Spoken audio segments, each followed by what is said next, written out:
Hello everyone and welcome back to Scripture Saturday or Sunday. If you're new here, it is a segment where I'll be reading a portion of scripture that I found helpful, insightful, or just downright hilarious.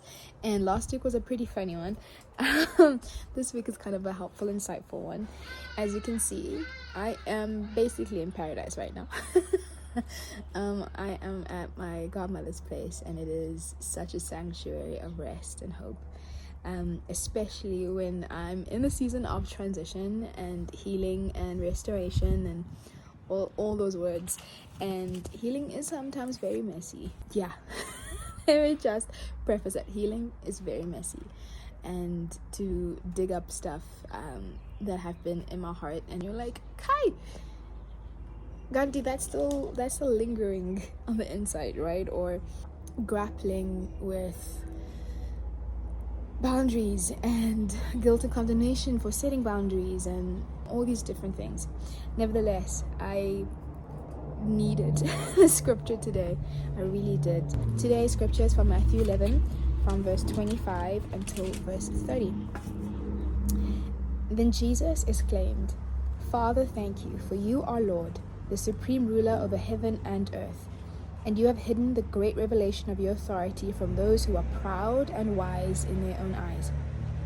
Instead, you have shared it with those who humble themselves.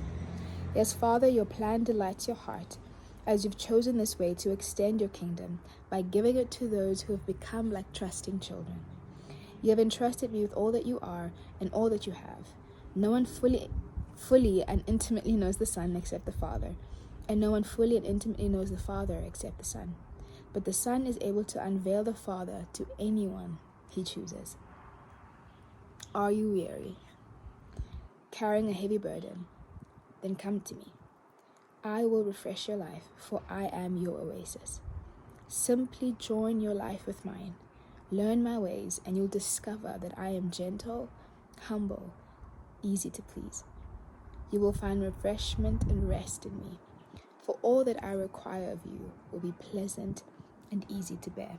There's a little subscript here, and it says, "For all that I require of you will be pleasant," and pleasant meaning kind or delightful. As I was reading this,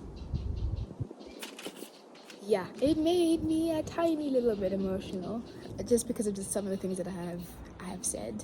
And you know, the way of the Lord, he talks about it, is narrow, and it gets narrower and narrower the deeper you go. And I'm still very much in the beginning stage of it narrowing. And you know, certain things had to fall off. Certain positions in my heart needed to be adjusted. I had placed people in places that they shouldn't have been. I have said this year that I want to be like a little girl again. I want to frolic. I want to just be. I want to have fun.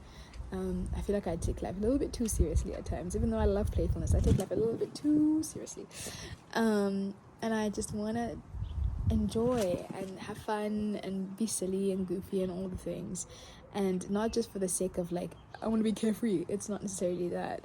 But I'm realizing that it says here, "Yes, Father, your plan delights your heart, and you've chosen this way to extend your kingdom by giving it to those who've become like trusting children." I think that's the key at the moment for me, is to access the kingdom in a childlike way, to remain open, hopeful, untethered, completely free, completely unrestrained.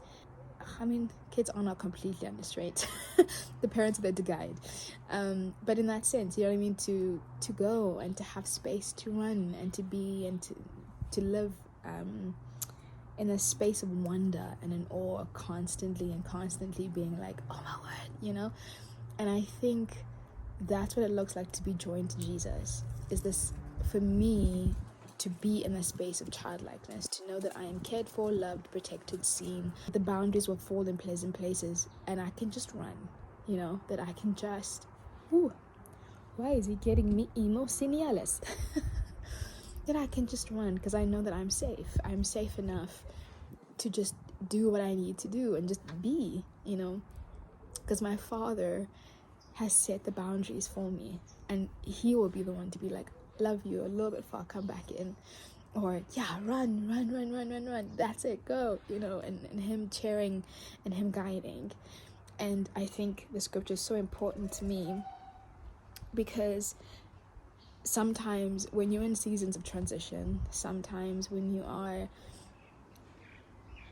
God calls you to a different place, to a different season, to different people, to new, right? The things that we've prayed for. It requires untethering.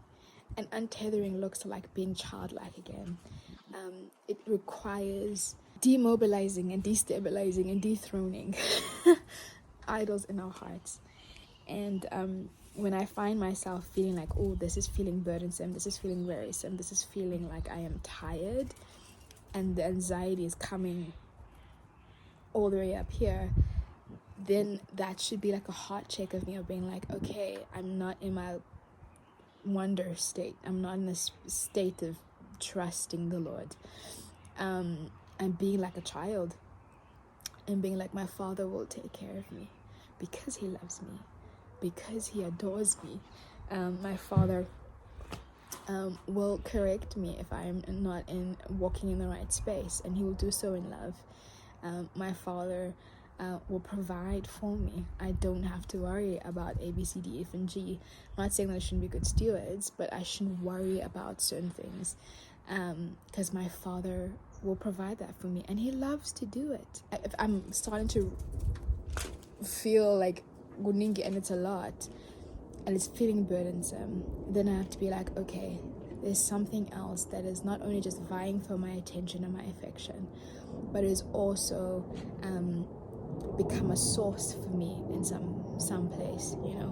If I'm worried about certain relationships or certain people or certain things, not saying that you don't care, but like you consumed with anxiety about certain people or certain things, then I'm like, I've actually made that an idol, because I'm finding validation here, I'm finding security here when I'm supposed to have it in the Lord.